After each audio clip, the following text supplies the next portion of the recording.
This meeting is being recorded and/or transcribed.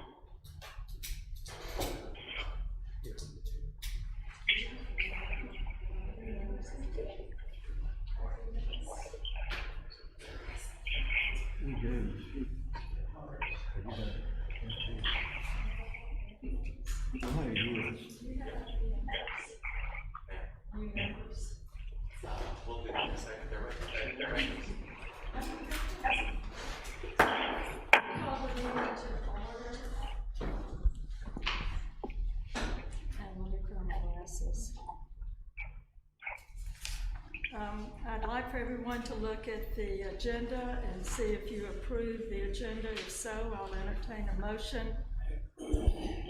So moved. Joel, anyone second? Second. Okay, then the agenda has been approved. We'll welcome our new members, and Ben, I'll let you. I think we need a vote. I think we need a vote. For the agenda? Everybody in favor? Aye. Opposed? Okay, and then Ben, would you mind introducing the new commissioners? You bet. Absolutely. Come to the mic. I'm gonna come to the mic so Camp can hear me. Hello, Camp, everybody. Well, thank you all for being here. We're pleased to introduce two new members of the commission for you this evening. We have Blair Hobbs, who joins us, and she lives in the district, over in the South Lamar district, as does Jolie Nichols. We're appreciative, as y'all know, for anybody taking the time to participate in the civic function, and so we thank them for their time and their efforts of joining this commission. Welcome. Welcome. At this time, I think the agenda calls for us to elect a new chairman and a vice chair. Ben, would you like to handle that as well? You bet. Absolutely. So as we discussed in our last meeting, our chairwoman, Sarah Frances Hardy, is no longer on the commission, and her term came to an end, and so we're thankful for her years of service. And so with that, we do need to elect a new chairman first. And so anybody that would be interested in making a nomination, whether it's for yourself or for somebody else, then you can do so at this time. I nominate Jack Garner to serve as chair. Okay, so we have a motion and a second for Jack, if he so chooses, is willing to accept that role.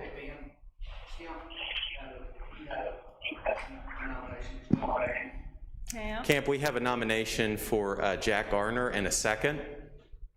Yes. Okay, great. You thought it'd be you, didn't you? Jack, are you willing to accept that role? Okay.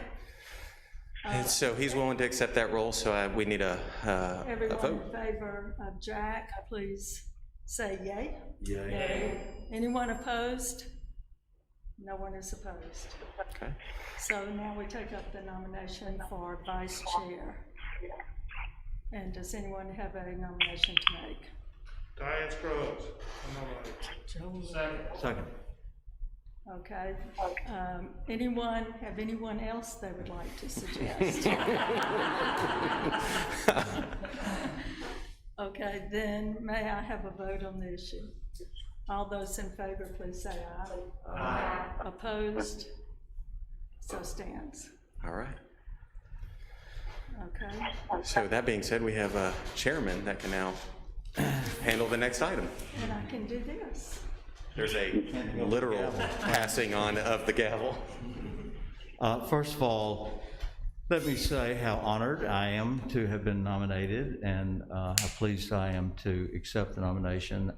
I found it a great honor to serve on the Historic Preservation Commission because I having been here several years, am so keenly aware of what a positive impact it has on Oxford and on our quality of life and on preserving all those things that make Oxford special and unique. So thank you for the honor. I look forward to serving. And I would also like to thank Sarah Frances for her great job as being our chairperson for the last few years, and Kathy Allen for her years of service. So they have contributed so much. And welcome, Blair and Jolie. We're so glad to have you with us. And someday, we'll all be together again up here, I suppose. But for now, we're appropriately placed. So, on with the meeting.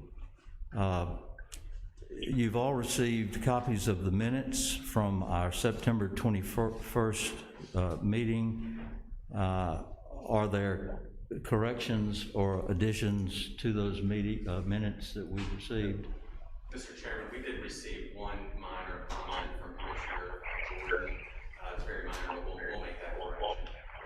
Thank you. With the correction noted, is there a motion that we approve the minutes?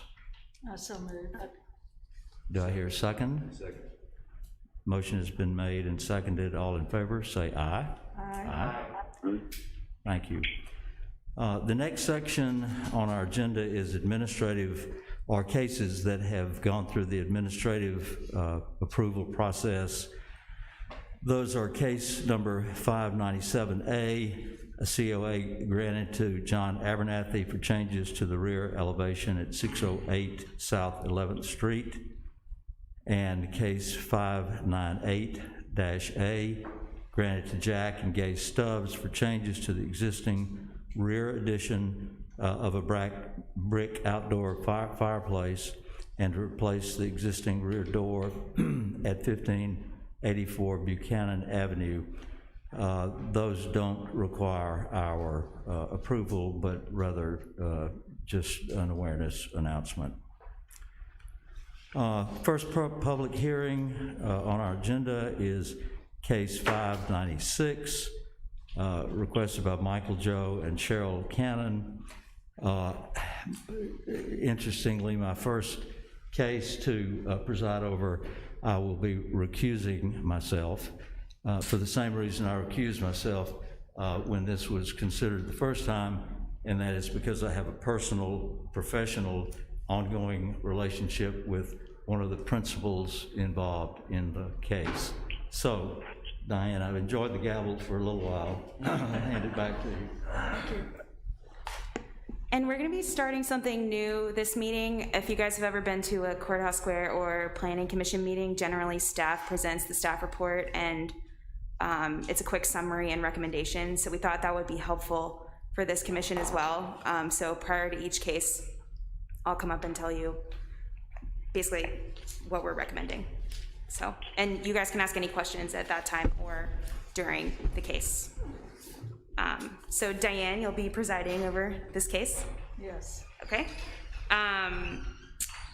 This is the fourth time this commission is considering a COA for 1009 Hayes Avenue. You guys will recall that they received the applicant received an approval for rear additions in March, and then they amended that COA in April. And then at our last meeting, we heard a request for demolition of the property. Since that meeting, we've received, and you all received, a copy of the plans provided by the applicant for the reproduction building they would build if the demolition is approved. So tonight you'll be considering the case for demolition, and you'll either approve or deny that request. If you choose to approve the request for demolition, you would then approve or deny the plans as presented. And we've been through several demolition cases recently, so hopefully you guys are familiar with that process. If for the plans that were provided, it's essentially a reproduction of the existing property with a few changes, which I outlined in the staff report. It would be a hardy siding. They're planning to do all new windows. It would be a slab foundation instead of the original brick pier foundation. There's also a slight change in the location of the fireplace. The applicant does intend to retain some of the existing elements, including the four gables, some of the porch columns, and some of the detailing on the bay windows. Staff recommends denial of the approval to demolish the existing building. So does anyone have any questions so far? No. Okay, so So who will be presenting?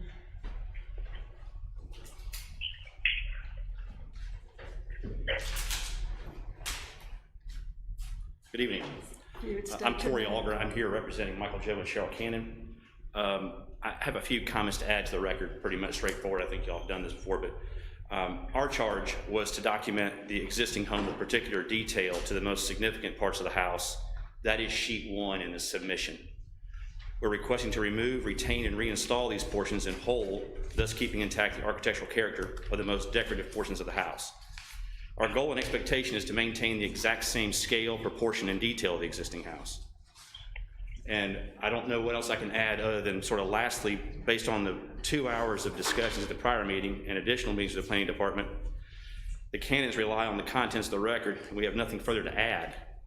We request a vote on the application for certificate of appropriateness for 1009 Hayes Avenue, and I don't know what else I can add to the record, but there you are.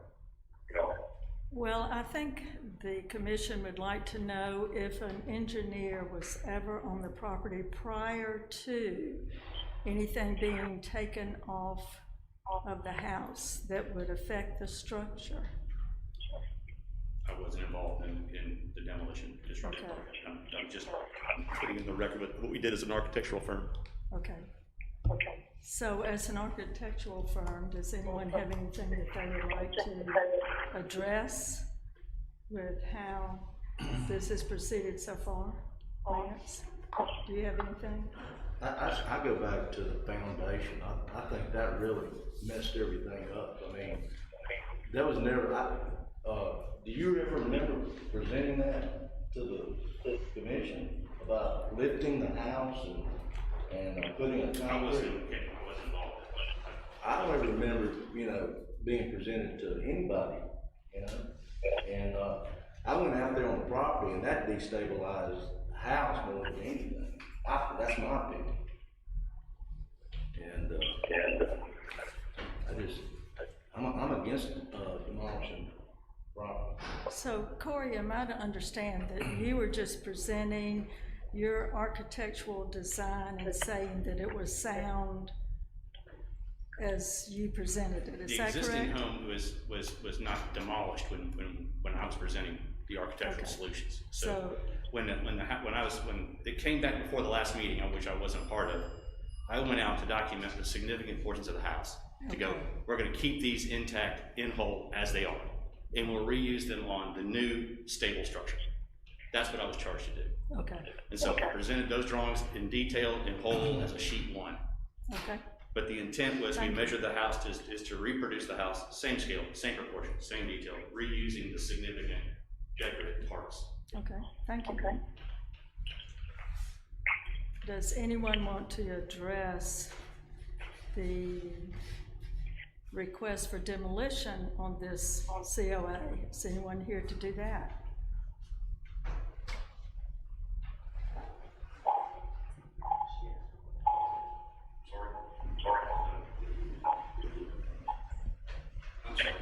That's all right.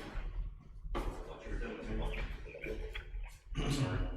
Would you repeat the question, please? I wanted to know if there was anyone here to address the demolition part that we are here to hear about, so that we can make a decision on whether we feel like the house should be demolished. Is anyone here that can speak for that case? I mean, we're proposing to demolish the home and rebuild it the Yes. same. That's all But I can speak to. I think our minutes stated that we wanted someone to come back with us, hopefully, with a plan on how they could handle saving this house. And if not, at least show us what they could do. So I don't see anybody telling us what effort they might have gone through to reevaluate this project. So what I'm asking is, has it been reevaluated? As far as I know, there's an engineering report. I've seen the photographs and engineering report. I can't speak to that. I saw the engineering report and I saw the photographs, and I've seen it physically myself. I mean, the walls are rock. We get that you can't answer the question. I think her question is, okay. Would you state your name, please, sir? My name is Jay Hughes, Ms. Scruggs. It's nice to see you. Nice to see you again, Jay. I'm not here acting as an attorney. I happen to have a matter on the next one, but I am familiar with this. Okay. It's my understanding, I'm friends with and been partners with Michael Joe for 25 years. The position that they took was that after the next meeting, they did do some evaluation. They sent bullet points, as I understand it, on Friday or Thursday through their contractor about the demolition and asked them to be made a part of the record. And as a result of the pretty viral and uncalled for social media comments and personal attacks on them and their integrity and their builder, they've decided to just stand on the record, ask y'all for a vote, and move forward. Okay, well, I'm not familiar with anything like that. There was some ugly stuff out there. And it wasn't said from this commission, I can grant you, but, so you're just speaking sort of as a character witness, is that correct? Well, no, I'm speaking, I'll take the role as his representative here to say that they had an engineer look at it. They made certain, there were recommendations, or someone got the MDAH involved. They then talked to other professionals and listed out some 15 or 20 items and asked those to be made a part of the record. It's been going on since, I think, January, and they're just wanting to go forward with what they had already asked to be built. Again, didn't come prepared to make a pitch for this. I'm merely reporting that I understand from them that they're willing to rely on what's in the record and ask for a vote. That. And if I ever get in trouble, I'll call you. So be my representative. If it's a real estate closing, I'm happy to. And for the record, those items that Jay mentioned are part of the record. They are part of the record. We do have them. But they are part of the record. Okay. So. Well, that was the answer as to the demolition, Ms. Scruggs. Okay. So I think I just am a little disappointed that we're not getting actual feedback like we requested to the commission other than something written. I think I was expecting a personal appearance by either the canons or the contractor, because I can speak that personally. It makes us feel like that nobody is, you're not addressing our concerns, and we're very serious about saving this house, and we have asked if somebody would come forward and work with us on this. So I think that's what we might all feel, is that we're being kind of neglected. Well, obviously in a commission or a board, there shouldn't be about feelings or emotions. No, it should not be. But when she left here last week, she was very despondent over some of the comments and attacks of actually their credibility of whether this was in the plan all along. It absolutely wasn't in the plan. You don't spend over $1 million with the hopes you're going to tear it down and fool everybody. Well, She was very honest with her intent. It broke their heart to have to, but she doesn't want to live in a termite-ridden and dry-rotted structure. Well, no one does, Jay, but I'm surprised she walked away with that, because everyone on this commission, even in the minutes, state how much we appreciate what they did. So I don't know where that would have come from, but I'm not going to get into that. I'm just sorry that she walked away thinking that. But before us right now is whether we want to save this house and try and get that done, or go for demolition. And this board is charged with doing everything we can to save a structure. And we have received many a letter from people in the community that want it saved. And I know wanting something saved and putting your sweat and blood in it are two different things. Two different things. But they stressed us at the last meeting that the checkbook wasn't the problem. The problem was they felt like it was deteriorated to a point that they didn't want to deal with it. So does anyone have any, I don't want to take up a whole meeting just talking, so does anyone have anything they'd like to say? Joel? Well, I agree with what Lance said, and the addition of the step in the process where they attempted to put a slab, the house on a slab, may have taken it to a point of no return. I think that's what we want to try to talk about, is what we could do at that point. But if you're saying you just want to vote, yea or nay on it. That's what they're asking. Okay. Virginia, would you like to add something? I think, you know, we were very clear last week, that we encouraged them to do what they could to save the existing structure. I guess I'm just a little disappointed that they moved forward with the demolition, as opposed to looking at save it. I think we said what we wanted to say last week. Somebody has an opinion. Okay. Cam, would you like to add anything to this? I'd like to ask my colleagues to please speak into the mic, because I'm having a hard time hearing y'all. Sorry. Yes, but I think the only thing I would like to add was, I'd like to enter into the record the information that we received about the home that was renovated in Mississippi somewhere that was in far worse condition than this particular home, and just showing that it can be done if the applicants are determined to do it, that it can be done. And I think that should be entered into the record as an example of what we're asking. Okay, thank you. Jacob, do you have anything? Do we have anything on record or in writing from from Chris saying that it's unsafe and can't be salvaged or anything like that? As I don't have the ordinance in front of me, but I think there's a requirement that if there's going to be an exception granted for demolition, we have to have something from the building officer. I don't think we have that. I mean, there's steps that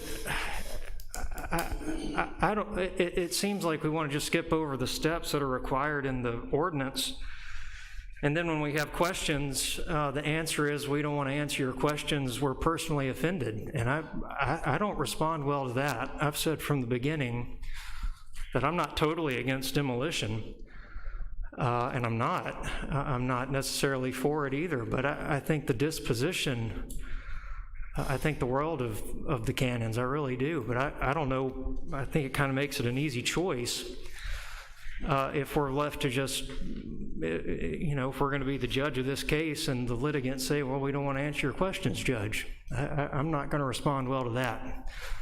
And so I'd like to know what we have from I want to know if the steps have been followed that the applicant is supposed to follow. So no, there's nothing from the city building official deeming the building unsafe. Chris Carter is here if any of the commissioners have questions for him, but no, that's not something that has occurred. And am I right that that's a prerequisite to us demolishing this property? No. I'm not right about that. That's separate. Okay. So, yeah, go ahead. Okay, thanks. Jacob, to your point, I think there's a provision in the ordinance that that if a building is deemed to be unsafe, then it can go through a separate process. But as part of this request, somebody can propose a COA for the demolition, which is what is being requested. I think, you know, in the letter that was provided from the applicant, they said that the building official determined that, I don't know, there was some language about it being unsafe or something like that, and that demolition needed to take place. And so, but that letter hasn't been provided. I don't think the city building officials going through the process to deem this as unsafe and go through that separate provision for the demolition for a building being unsafe. Got it, thank you. Well, let me add that we went through the 4 criteria points for demolition last time, but just to be clear, let me do it again and just have it again a part of the record for this month. A, the commission shall consider the individual architectural, cultural, and/or historical significance of the source. We have all agreed that this fits into that category. The commission shall consider the importance of contributing of the resource to the architectural character of the district. This is a known fact, as they say. The commission shall consider the importance or contribution of the resource to neighboring property values. Well, right now, in the state it's in, it's not that great. But it has been, and it did contribute as a historical building in that neighborhood. The commission shall consider the difficulty or impossibility to reproduce in such a resource because of its texture, design, material, and detail. Now, we talked about this last month, and Joel even stated that it would be difficult to replicate some of the materials going into this building. So those are the 4 criteria that we as a commission have got to consider before we ever agree to a demolition. So I'd like for someone on this commission to speak to that, and if there's anything coming from Kate or Ben. Right now, as it stands, I feel like we should definitely entertain a motion not to demolish. Unless somebody can give me a reason why we should. Did they do anything to try to replicate the facade in between the last meeting, trying to find materials, or we had talked about that, we discussed that last meeting about what they had to do to come back with a specific plan to try to replicate the facade of that house. Right, so as Corey stated, they went out to measure, so you saw a lot of those measured drawings.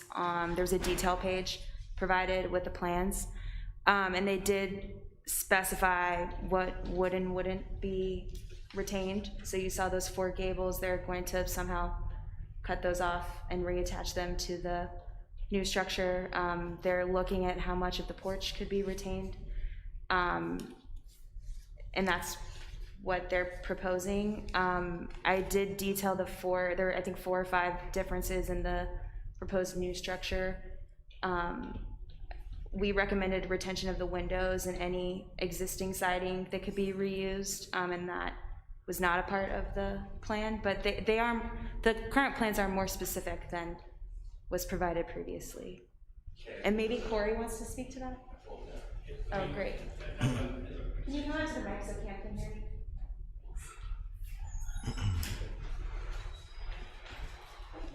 Lance, as I mentioned in my very brief 20-second presentation, sheet 1 that you see right there is what we intend to retain. If you could zoom in a little bit, you'll see that the front gable, the side gable, the dormer gables, and the majority of the entire front porch are to be removed, retained, and replaced. So we're not reproducing that. We're pulling that off the house and then putting it back on a new structure. So that all the details in the gable and all the details in the brackets and all the details on the front porch, which are the significant details of the bottoms, are all coming off the house, retained, and replaced. The front porch columns are rotten at the bottom.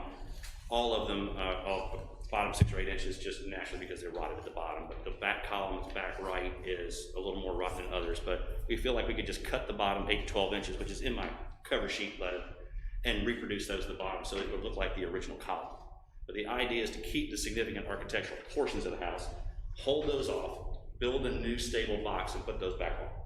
So that from the street, it'll look with the same gables, original gables, and the same original porch.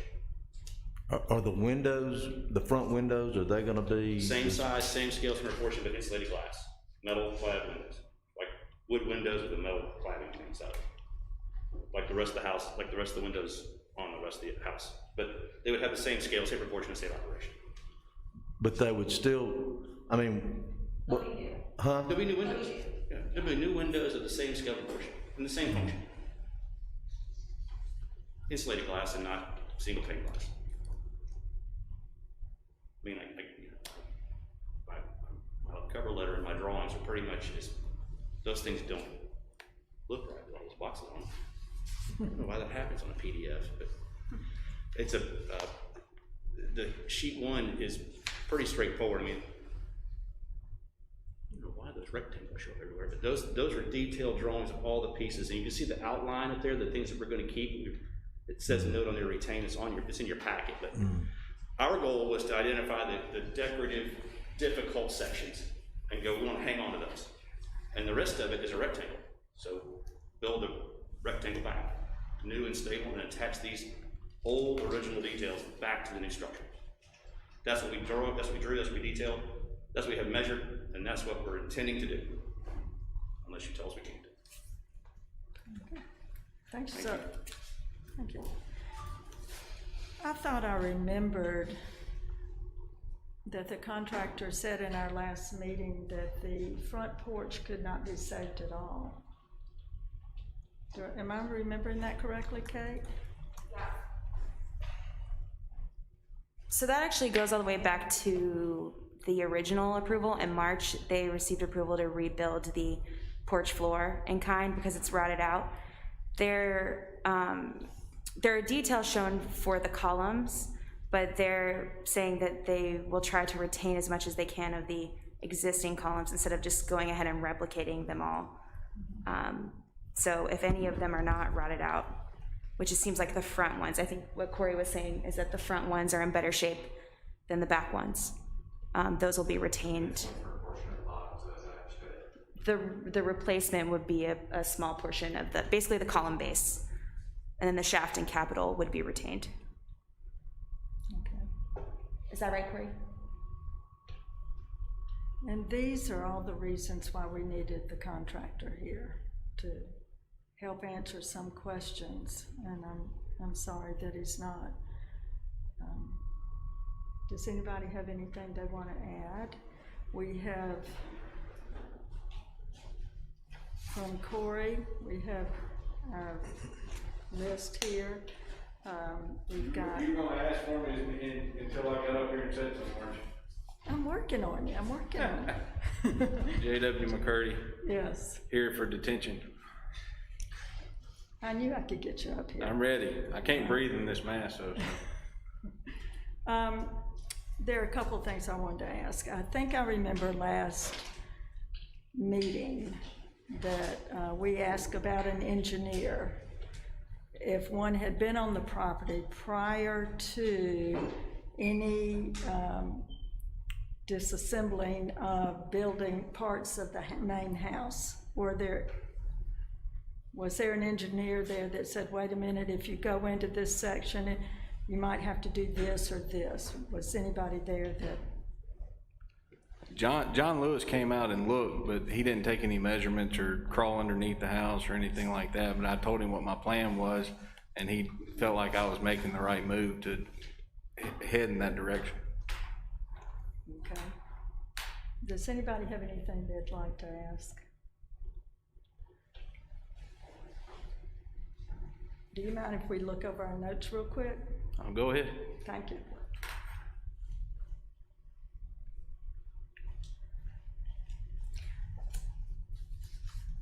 It seemed to me that I did remember a little bit more than what Kate said about the front porch, that I thought I remembered you saying that none of it could be saved. Did I misunderstand that none of the front porch could be saved? I think if I remember correctly, we were talking about trying to save some of the post in the front, the gable part in the front beam of the porch, but I mean the ceiling of the joist of it are rotten. And then we had the meeting with the planning office last week, and we talked about saving as much, going back and saving as much of it as possible and repairing where needed, and we agreed to do that. Okay. Did you have anybody look at the building when you wanted to add a slab to it? I know you stated that you thought we were aware of that because it was in some of the second set of plans, I think, that you presented, but was anybody there to say, an engineer that helped determine that a slab was needed? Or was that something the owners wanted? Well, I think that the difference between a conventional foundation and a slab is always personal preference, right? Okay, so, but did anyone look at that to state that the building could handle that? I don't think that there was anything to require someone to look at it, whether the building could handle it or not. But you felt comfortable? Yes, ma'am. Okay. But still, that was not presented to this commission. That was not presented here. What y'all did say, you're gonna remove the porch. I remember y'all was talking about that, and she wanted to put concrete under that porch, a slab under the porch.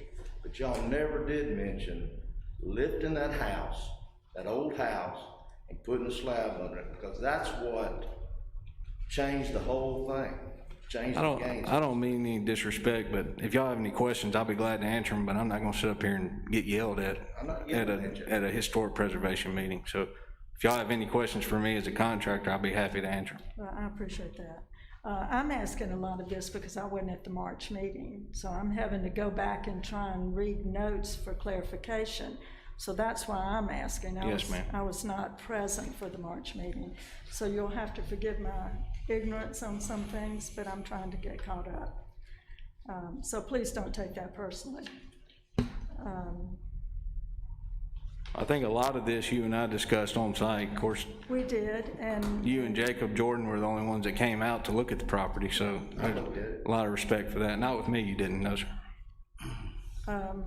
I did, and I've been through a house like that and trying to get it up to par. So I do and did have sympathy with what you and the Cannons are working for, but that still doesn't change the fact that we have a little pull at our hearts over tearing down and demolishing a building of this character that is sort of a, when you see that house, you know you're Oxford, you know you're in Oxford. So our commission is set up to try and protect this sort of thing, and you're a professional and we are too, so don't take anything personally, because it's not meant that way. We're just doing our jobs.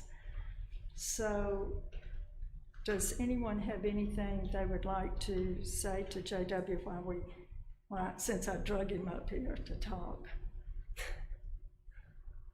Does anybody have anything? I'm smiling, you just can't see it behind the mask. I saw your eyes do that. I saw them. Does anybody have anything they'd like to add? Okay, is there a motion to approve or disapprove this COA? And I'll have to go back to what it is. This one would be what? Diane, before you do that, I don't think anyone's here, but if you'd like to ask if there are any members of the public. Thank you, Kate, thank you. Does anyone here want to say anything that's out in the audience, or has anyone called in? Because I think you did put that, did you not? That if someone wanted to call in.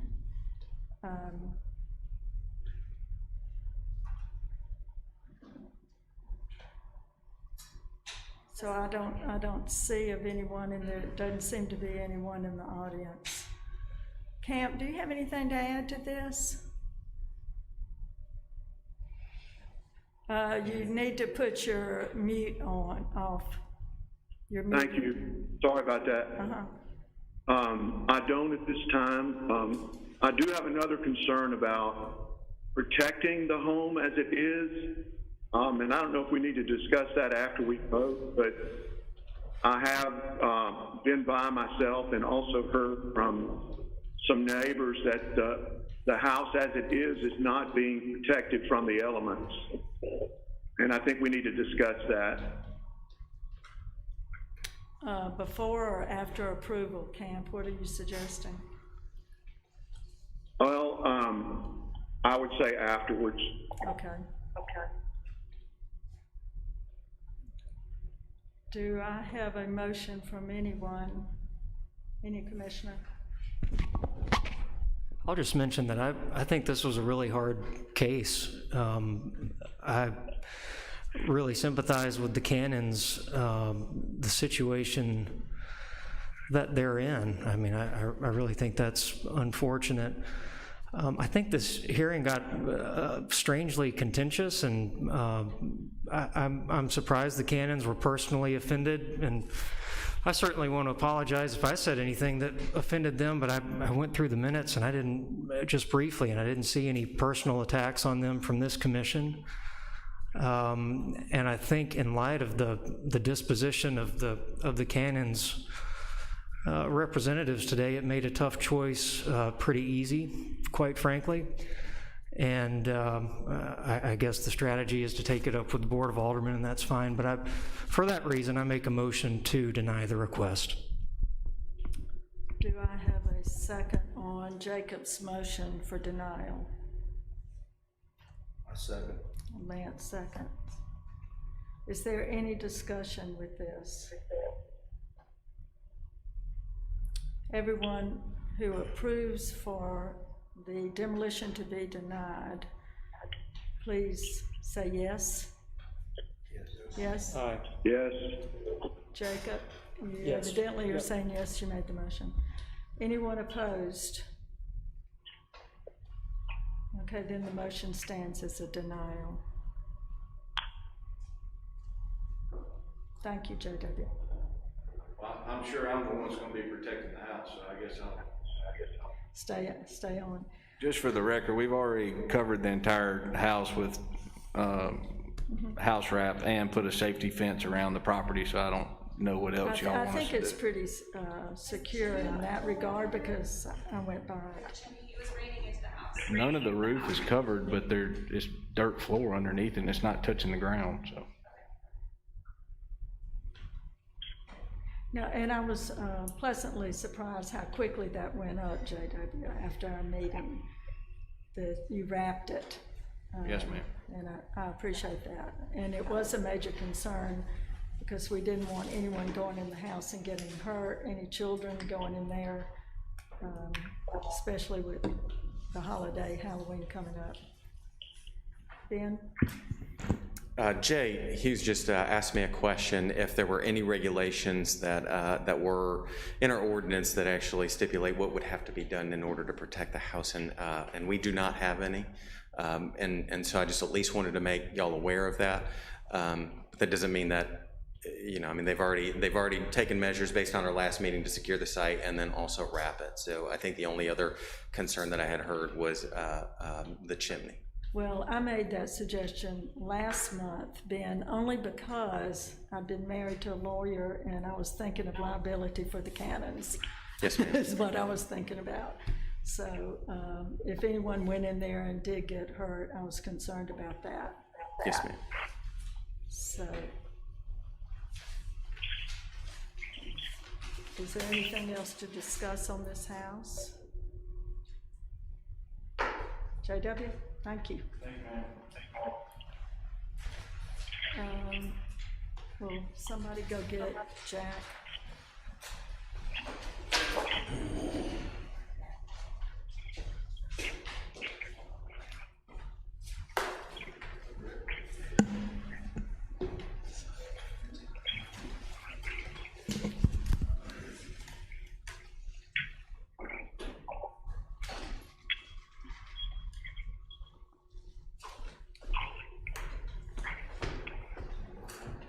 It's all yours.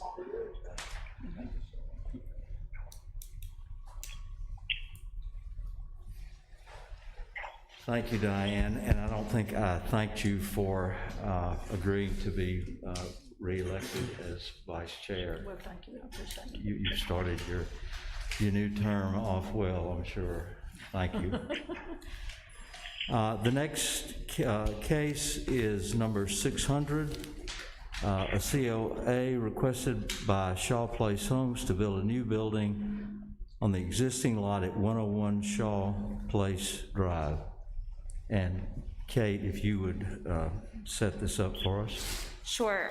So if any of you guys have driven by the site, when you're on Jackson Avenue, this little cul-de-sac sits to the right of the Shaw House, just to orient everyone. And this lot is one of the lots that will front Jackson Avenue East. Staff is recommending approval of the design based on the guidelines. A couple of things that we noted as conditions were, there's a proposed opening that you see on the front elevation that leads into an outdoor kitchen, and the existing home in that subdivision also has an outdoor kitchen with a similar opening. And I haven't actually run this by the applicant yet, but I recommended in the staff report that that also have some sort of traditional window arrangement rather than an open window there. I also think that could be solved by landscaping. That just hadn't occurred to us. Just for clarification, because I found it a little bit confusing in the packet, you're talking about the extension on the left as I look at this? Yes. Okay, so that is an open space in the brickwork? Yes, sir. Okay. And then the second staff condition, there was a note on the site plan that this plan is representative and could change. So the second staff condition just is to ensure that if that does happen, the plans are brought back to the commission, which I assume they would be. So does anyone have questions about the staff report? I took you through location, design, and material, and anyway, we found it to meet the guidelines. Okay, help my memory. What about the old barn that was back there? Is that on their property as well? It's not. That is on a separate lot that sits, so if you're looking at the Shaw House, you see the barn to the right, and then it's sort of I made up a planning term, I called it a baguette-shaped lot. It's like a long rectangular lot that also has a ranch house on it. And so that's not related to this application at all. Okay. We just happened to have discussed it last month. Thank you. Any other questions for Kate? Let me say that I think it's a really good idea for us to hear from the staff to set up each presentation by people coming forward and making these requests, so thanks for that. But I'm assuming at this point we would like to recognize the person or people that are here representing this case to make their presentation, please.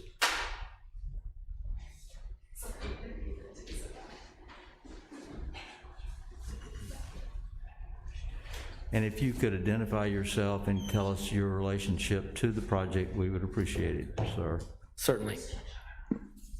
So my name is Britt Boatwright, and I own Shaw Place Homes and own Shaw Place Development, and acquired the property, or acquired the 6 lots from the prior developer. A group of us put it together.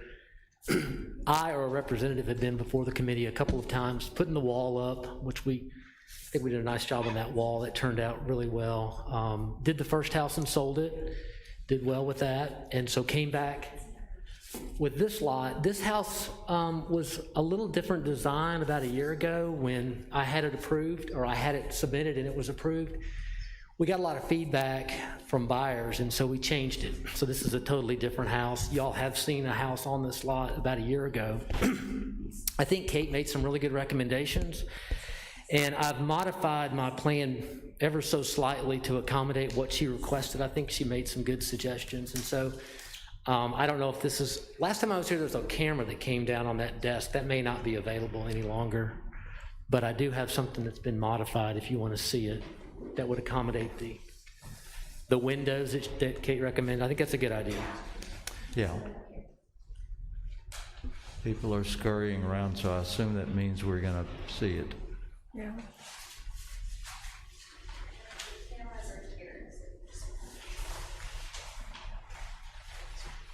There it is.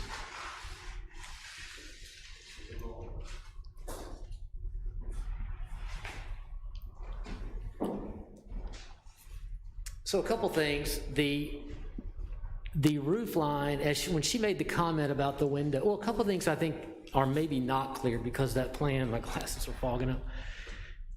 The veranda is about 20 feet deep. Okay, so there will be a step up to that veranda that's got a fireplace and a grill. And then 20 feet deep into the veranda is this opening that Kate mentioned that would have some type of a covering. I think windows make sense, and I think windows of a similar scale to the front of the house is a good suggestion. The concept is to be able to open that up and have an indoor-outdoor kitchen on days that you can do that, and then in the winter, keep it closed. There's also a bathroom in there so that somebody would have a complete area there to entertain. But I think putting windows, generally of the similar scale to what's on the house, and change the roof line ever so slightly to mimic the hip roof that's on the front of the house that's right next to it. I think it's a good suggestion, and wish I'd have thought of it, but I would like to enter it into the approval to just make that slight modification to the roof so it would match the other roof line, and to put some windows in that could accordion and open so that whoever buys the house could slide those windows open and have an indoor-outdoor setting. I suppose to retrace our steps with our new process, Kate, do you have a reaction to what we've just seen? I don't, sorry, I'll come up so I can read. I don't, and I think if the applicant is open to that, I mean, it's hard to tell in the elevation, everything looks flat. Obviously, this area is pushed back, but I still thought having a big open square facing Jackson Avenue was a little bit off. So if you're open to it, I think this is a good solution. Okay. Yeah. So now I will open it for discussion among the commissioners for comments or questions. Did you, I know it's there, but did you bring a picture of what is surrounding what the other house on this cul-de-sac looks like, just so we have an idea of? I actually did include that in the staff report. Okay. It's on Google Maps. Do you want me to, I can pull it up. I just want to make sure that, I know you said you changed your design from the last time you presented, just based on feedback, which is great. I just want to make sure that we're creating a cohesive lot, an area surrounding the Shaw House, that we don't have houses that fight with each other, kind of a layman's term here. Let me pull it up. While she's pulling that up, I'll also mention that the sidewalk should have been on the site plan. And from the front porch, it was one of the recommendations, and it should have been in there. Can we go back to the overhead for a minute? Can we go back to the overhead for a minute? Thanks. So that sidewalk, the brick wall that comes across, there's an opening in that brick wall. And the plan is, the recommendation would be to run from that opening a straight line up to the front door. So whoever lives in that house can come straight down their front lawn, get to the new sidewalk, and get straight to the square. That should have been on, that's just an error. So what you've just described is what Kate or the staff suggested. Correct. I did note the distance, just to get a perspective from the street. From the street to the front of the veranda is about 70 feet, and then it's about 86 feet to the window that's in question. That I'm happy to put the 40 window.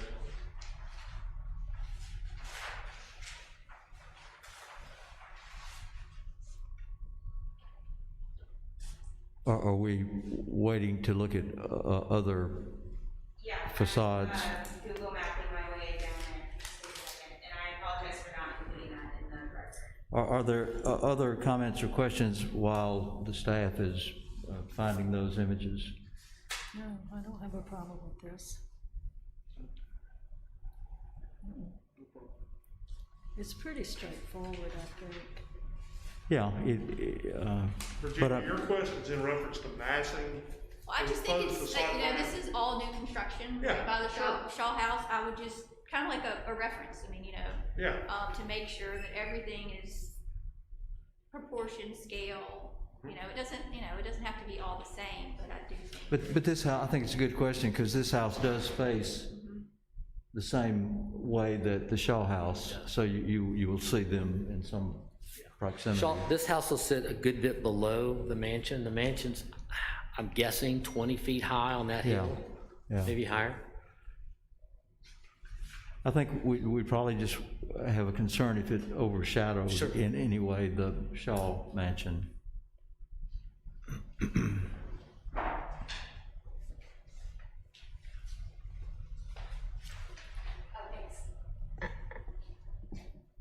there we can see the existing house. Do you think that's being presented?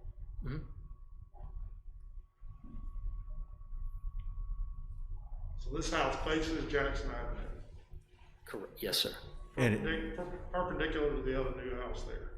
That's correct. It'll be between these two houses, between the Shaw Mansion and the house on the right. Yes, it'll be in that corner lot, and that's, again, the house that I'm recommending we approve today is facing Jackson, just like the house I had approved or recommended for approval a year ago. Well, I think it's a really good question. Can you compare the square footage of the facade of the two houses? Of the one that I had approved last year? No, the one we're looking at now. Okay. As compared to the Shaw. Yeah. I don't know how big the Shaw Mansion is, because I don't own it.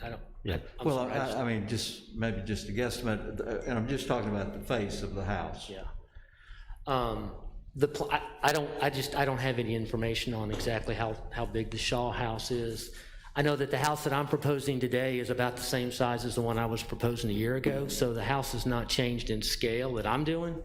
What I changed, what the committee didn't like on the last house, you approved it, but there was some dissent, was the corner of the house was the outdoor entertaining space, was on the right side of the house, and I moved it to the left side of the house for two reasons. One, to give my buyer more privacy, and two, I thought it was a good comment. I thought there was a good feedback that that's really not the best place for people to be out entertaining on the right side, because that's right at the entrance, but on the left side where it could be landscaped and secluded. So I think we've actually come up with a house that's a little bit more in tune with the neighborhood, this new design, and I think it's also much more private for a buyer.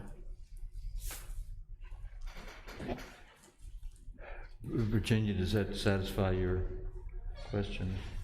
It does, thank you. Are there any other comments or questions? If not, is there a motion that we approve this request for a COA? I so move. Motion's been made. Is there a second? I'm sorry? With the conditions or without? Oh, no, with the modifications that have been agreed upon here. Thank you. Joel, were you seconding? Yes. Seconding. We have a motion and a second. Is there any other discussion? If not, all in favor signify by saying aye. Aye. All opposed? Unanimous. Thank you very much for your accommodation. Next item on the agenda is... I've got to recuse on this next case. Okay. Due to proximity. Goodbye. Thanks, Joel. Thank you, Joel. Joel, it's the last one up, So he's leaving. I don't know that you have to stay unless you want to. Goodbye. See you, Joel. Thank you.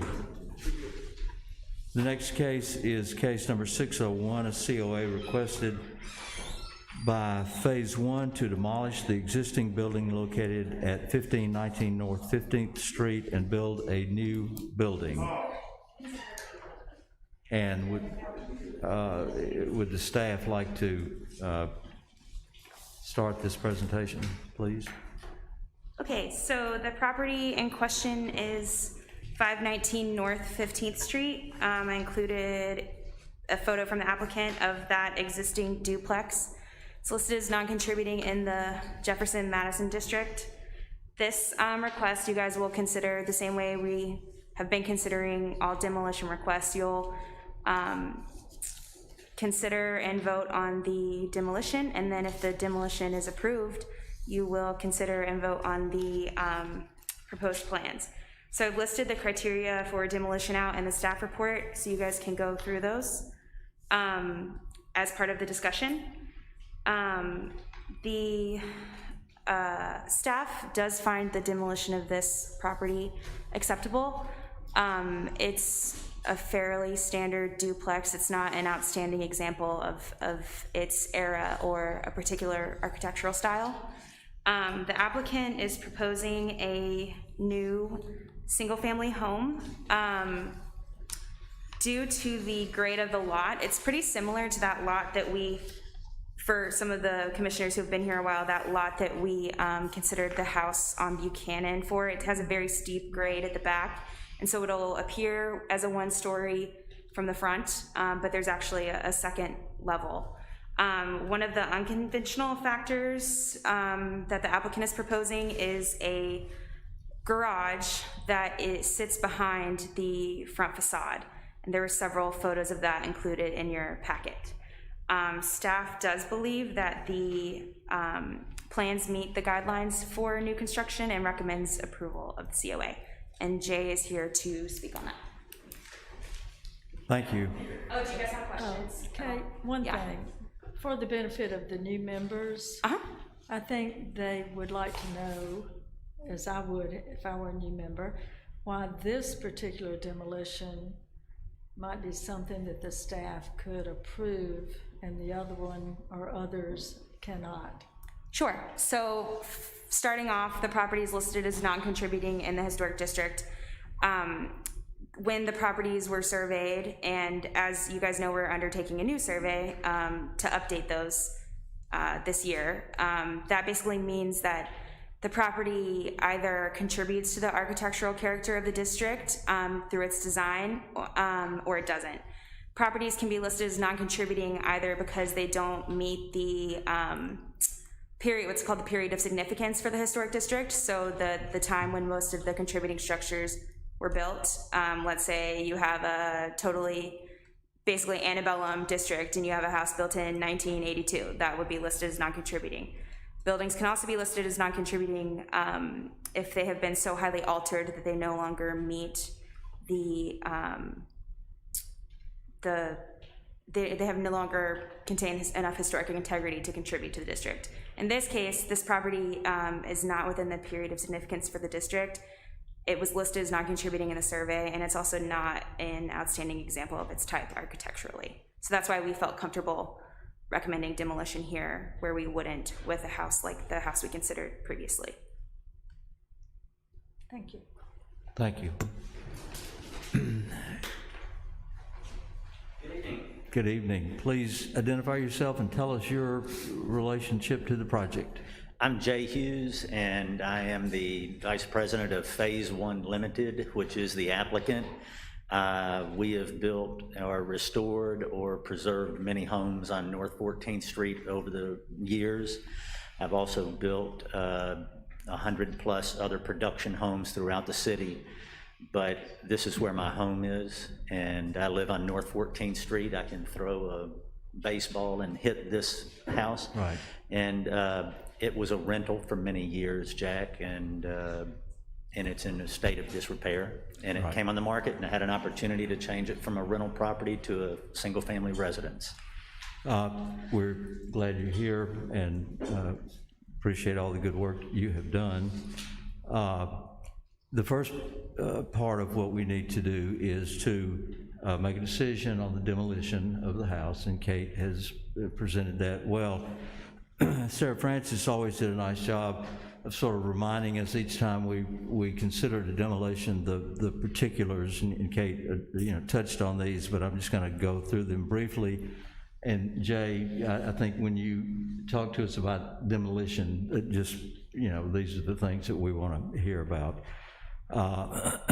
Our role is to consider the architectural, cultural, historical significance of a resource, to consider the importance of the contribution of the resource to the architectural character of the district, to consider the contribution of the resource to the neighborhood property values, and finally, to consider the difficulty or possibility of reproducing such a resource. But I would believe that since this is not a contributing asset, reproducing it is not a concern that we would have. So please give us your case for the demolition. Thank you, and specifically for the two new members of the commission, I'll say that when we talk about contributing and non-contributing, there was a survey done by a professional group that was hired in the 90s as they were considering implementing historic districts throughout. And they actually surveyed every single property, every single structure, and there's a file on file in the planning office that you can pull up, 519 North 15th Street, and it'll tell you was it a composite roof, what was the structure, what was the estimated date of construction on it, was the architectural symmetry consistent with the neighborhood as a whole as far as older properties, and importantly, whether or not it's contributing or not. And that's what does trigger this board's consideration at a different level. This one, of course, was a 1971 cinder block and I called it crapboard, but clapboard house that was a duplex. There's no meaningful contributing architectural elements or anything unique to the style of it. It has just been a duplex apartment through many different hands. It's in a very poor state of disrepair. And in fact, the left side has been vacant for over 10 years. It adds no value to the surrounding property owners. In fact, I've personally spoken with every property owner on the street, and not only did they support our plans, I was offered hugs, but for COVID, from 2 of the homeowners. The irony is, it was only during this application that I actually went inside the home, because there was a gentleman that lived in one of the sides that worked for LabCorp, and his sole job was transporting COVID test results to the labs. So I waited about 4 months before I went in.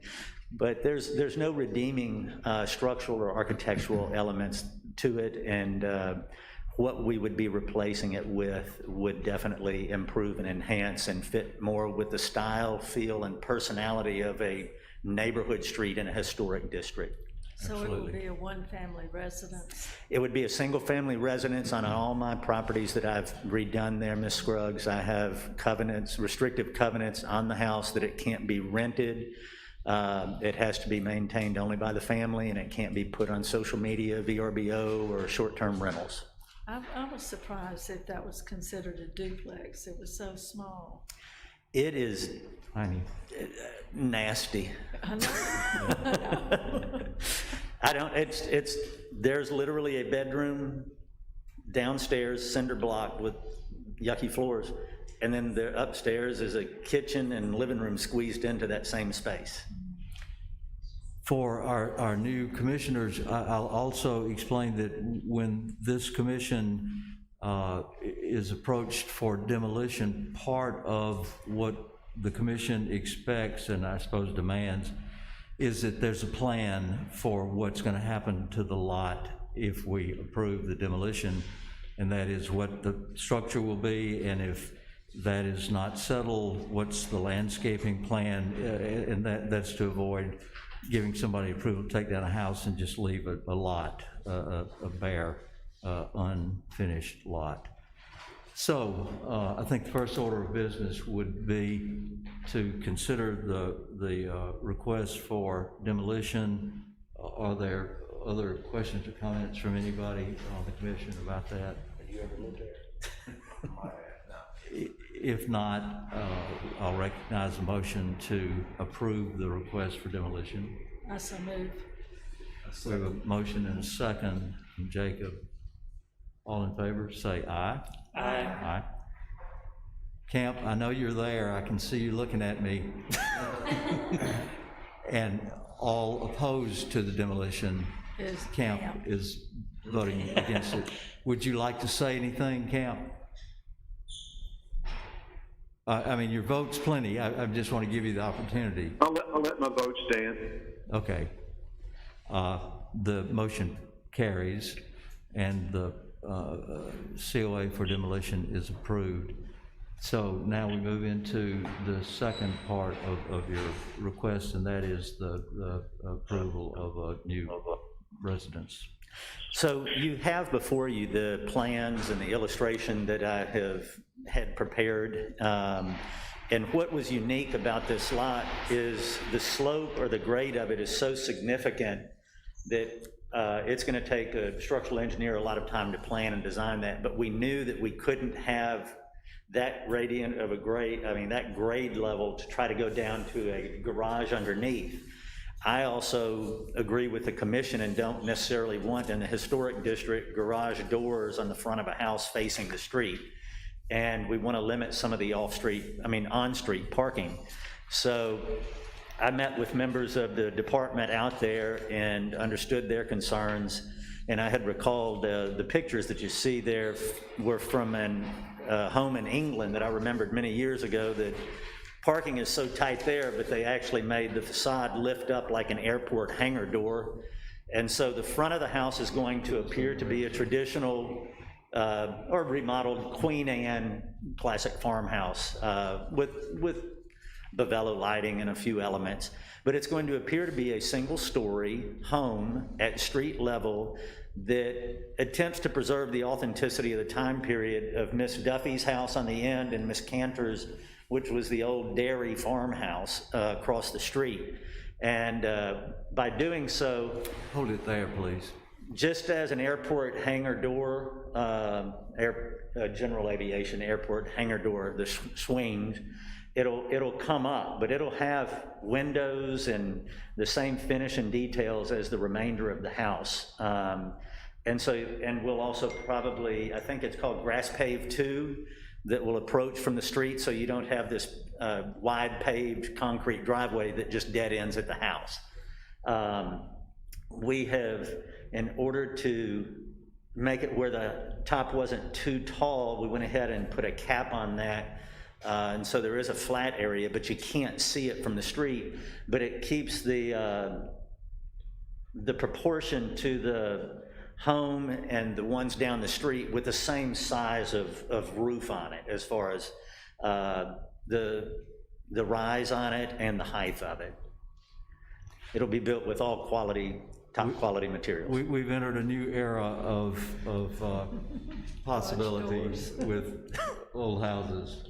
It's the coolest thing I've ever seen. So I assume that it's now manufactured in the U.S. You mentioned the English origin.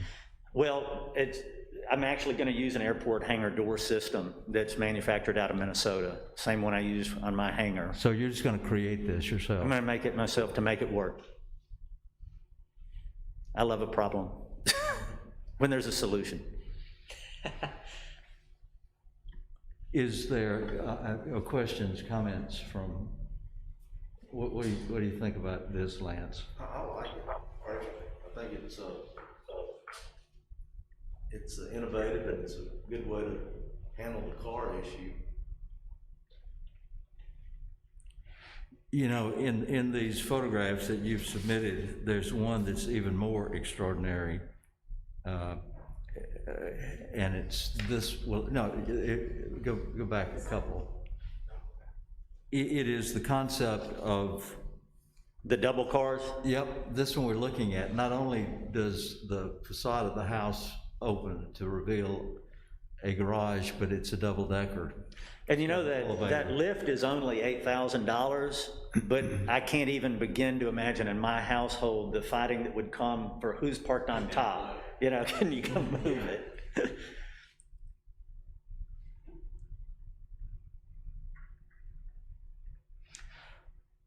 Did the staff have any comments that weren't made earlier about the new proposed structure?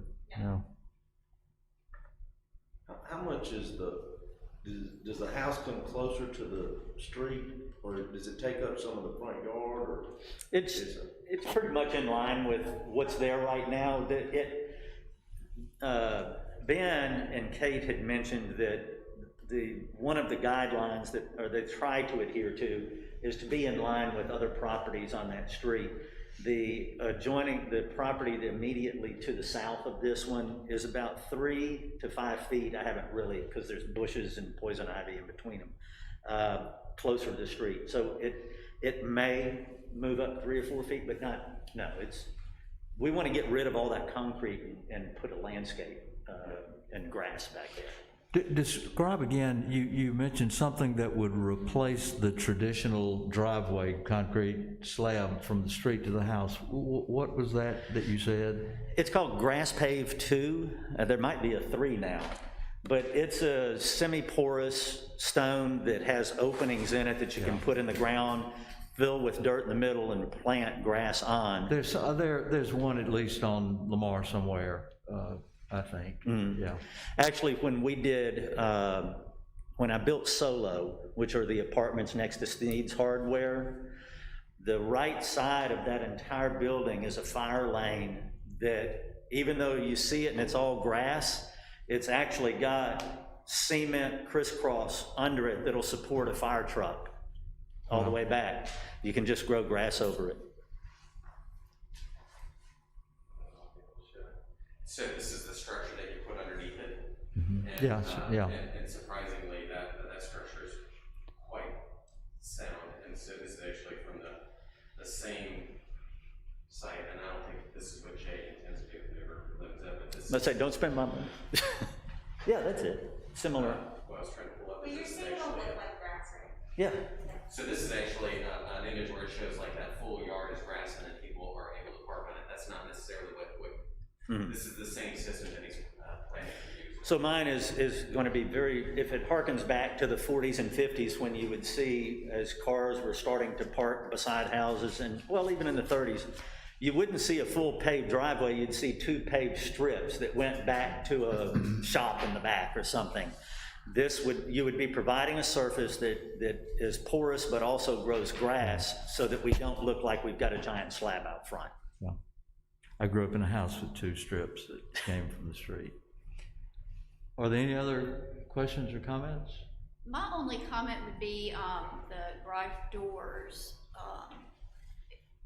I would like to put something in our motion to let Kate have final approval on that. On the plans, we're showing swinging doors, and you talked about overhead, and I think it's a great idea, but I feel like it's kind of, I have no problem with Kate and Ben. yeah, I just, it's gonna be the details that make this work, and I just wanna make sure that we're on top of that.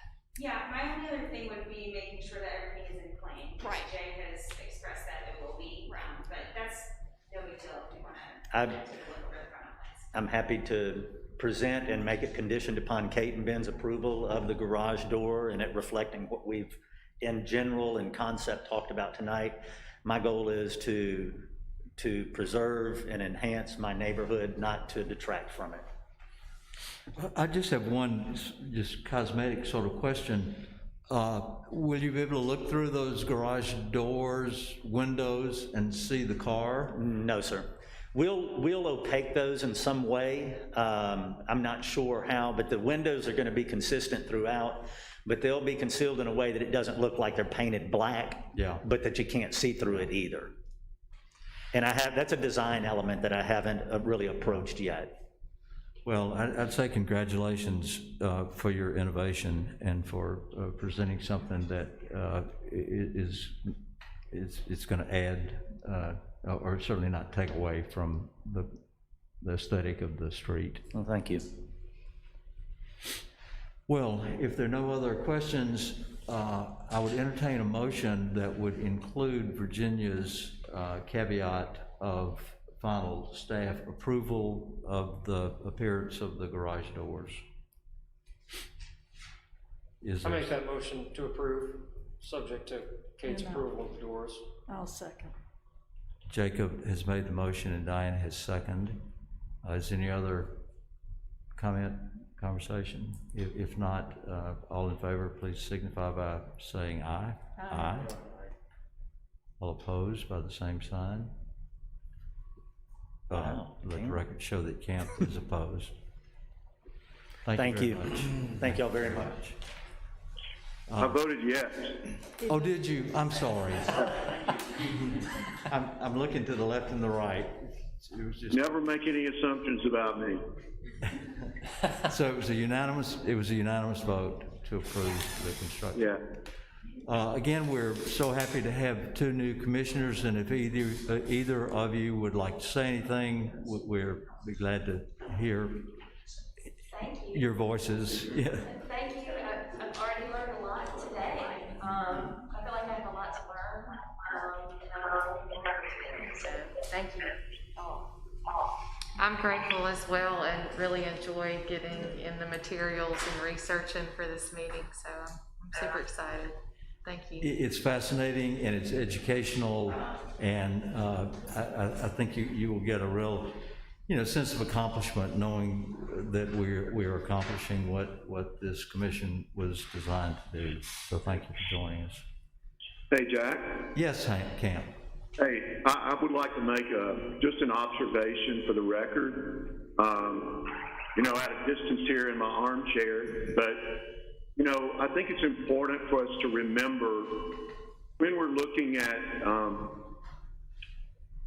structures like this one that's considered non-contributing, Oxford was not developed all at one time, and there has always been a fairly eclectic mix of architectural styles in the city of Oxford because it is a university community. And so I think, if there had been a house, an original structure on this lot that was torn down and then this 1960s duplex was built in place of it, that might be something different.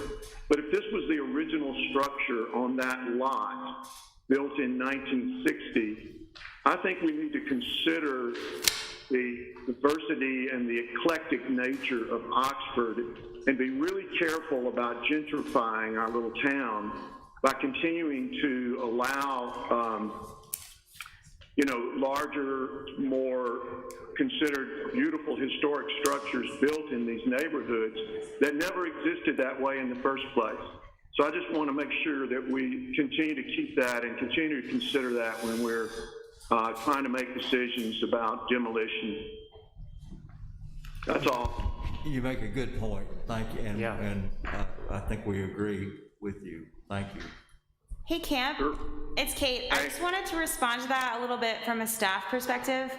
I totally understand where you're coming from, and I always hesitate.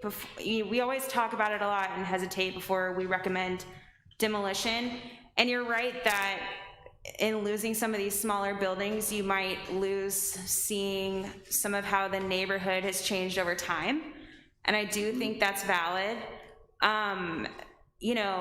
The other side of that is that neighborhoods need to change and evolve. And we do, something that this commission faces a lot is being seen as too restrictive and nitpicky, and you never allow for any change. So I think in the case with this house, its age and how it looks, that is somewhere we can sometimes make a concession, if that makes sense.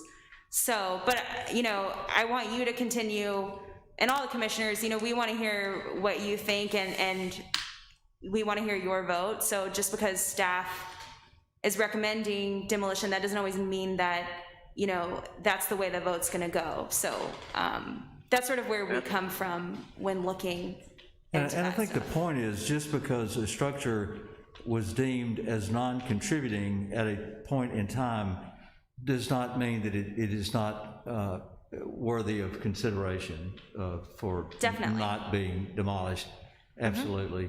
Some non-contributing structures, I think we would feel entirely differently about. And you may also mention evaluating those things that maybe will be contributing, and how you evaluate whether that's the best example, for preserving it. Yeah, Ben is pointing out, and something that the preservation field in general uses to determine if a structure is worthy of preservation. Like, for instance, this isn't a local district, so we have no jurisdiction over it, but Avon Acres, when we were surveying that to put on the National Register, if you were looking at one of those minimal traditional houses in a district of, let's say 1920s, or let's say it sits in between, a whole street of pristine bungalows, that structure is going to be deemed non-contributing in the district. But when you look at Avon Acres as a whole, it's an example of a specific type of post-World War II building, and those buildings together create a district that is unique in its own way. So sometimes the context matters too, and we try to look at that when we're making a staff recommendation. So it just depends, and there's not always a right answer. Have we revisited? Thank you, Camp. that district, creating a district? Creating a local district? Yeah, some sort. Well, I mean, it was, we're going through the nomination process for it to become a national. No, it's on the National Register. It is? Yeah. He's asking if we're going to create a local district, and Yeah, at this time. at this time, The answer to that is no. Yeah. Is that something that we can evaluate again at some point in the future? We can look at it. I think we've lost 3 houses within the last couple of years to demolition and rebuilding that don't match that little area. So you're saying there is something on the table about that?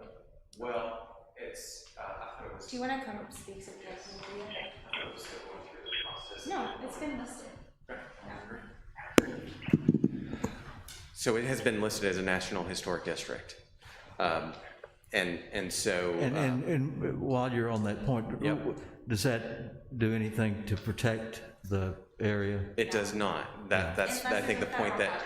unless it's a federal project, but that was the point that Kate was making, where we have local districts. That's everything that we've been presiding over this evening. Those are local districts, and so y'all weigh in on those. But there was not an appetite to make that a local historic district, the Avon Acres district. I think,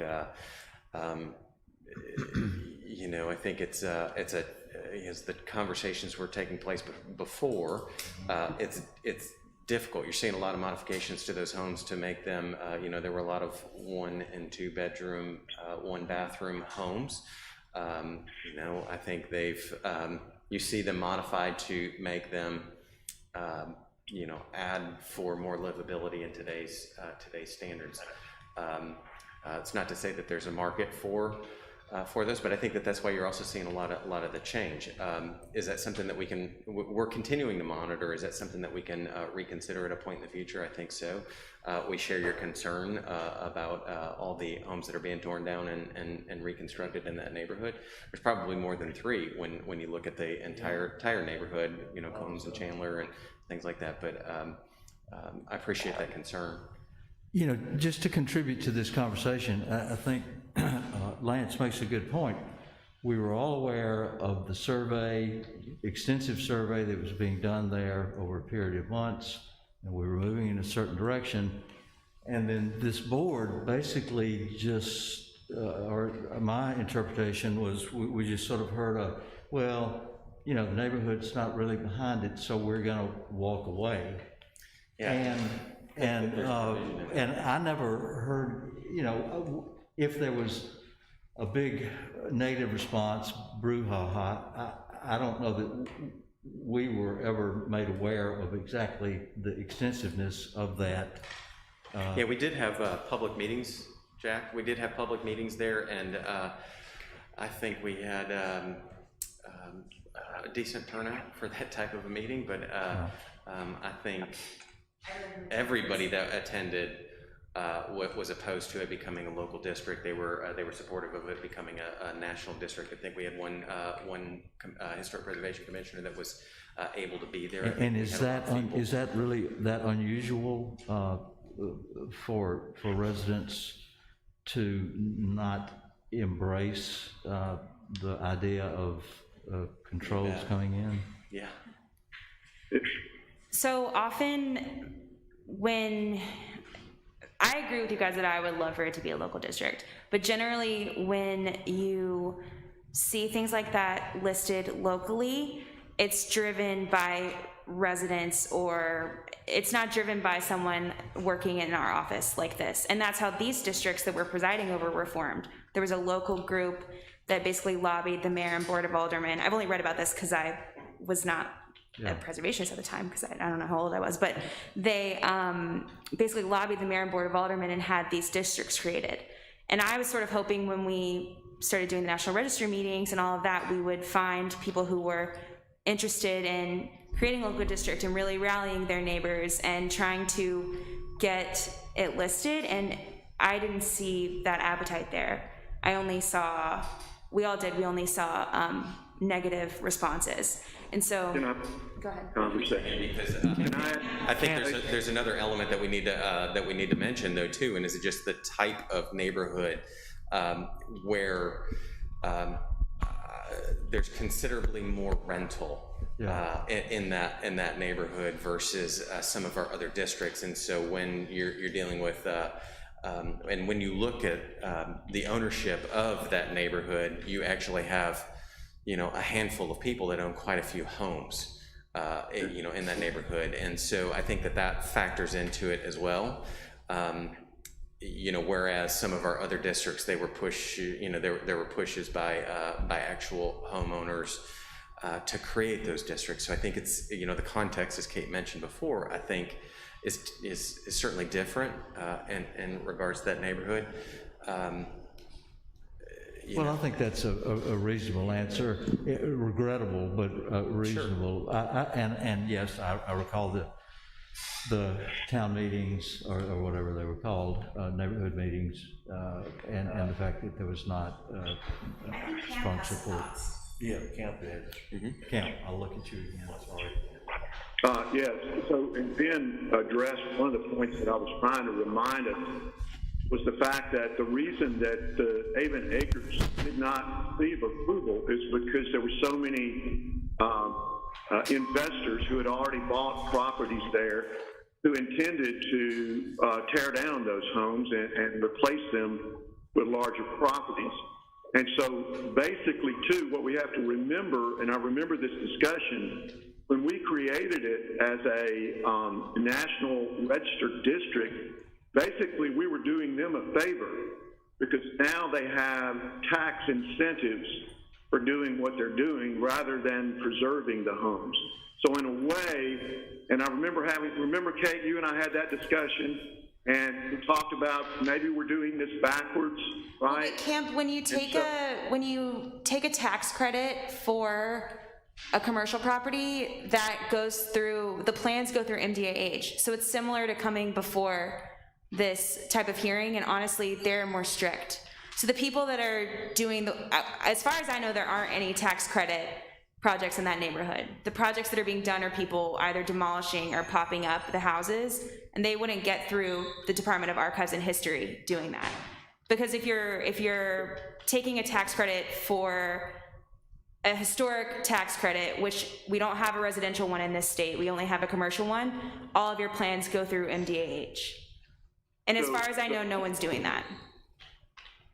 So there's not any incentive because being delineated as a national historic registered district, there's no incentives for them? There is an incentive. I just don't think that any of the people building in the neighborhood right now have taken that tax credit.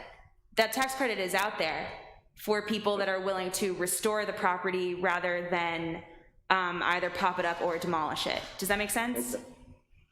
Yes, it does. Yes, thank you. Okay, yeah. And would it make a difference if we were to make that option more clearly known to Yeah, I mean, we really put it out there in the mailings and at the meetings, but it's certainly, you know, the concern is one day we'll drive down Sisk and there won't be any of them left. Yeah, exactly, definitely. So if you guys know anyone with property over there, I'm happy to talk to them about a tax credit. You can't see me smiling under the Yeah. Thank you. Any other business to be brought before the commission? Will y'all keep us up to date on, I'm assuming, the appeal to the Board of Aldermen for the Cannon residents? If there is an appeal, yes. Okay. Thank you. When will that be? It wouldn't be tomorrow. It's not. I know, but would our minutes have to first be approved and then it goes up? I think if we have a draft form of the minutes, I think that's exactly that. Hey, I have a feeling, well, I'll hold my tongue, talk too much to Camp? Hey, that's why I wanted to make sure we entered into the record the information about the historic home that was renovated.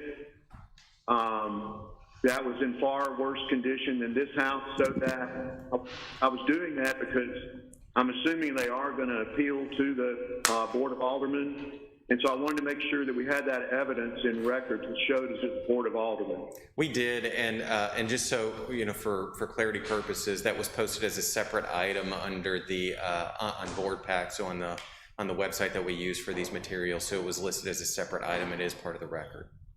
Okay, thank you. One thing I'd like to add, I know that Sarah Francis in the past, when we have denied an application and we knew that they were going to go before the Board of Aldermen, that we be notified so that maybe we could attend. Could we make that request again?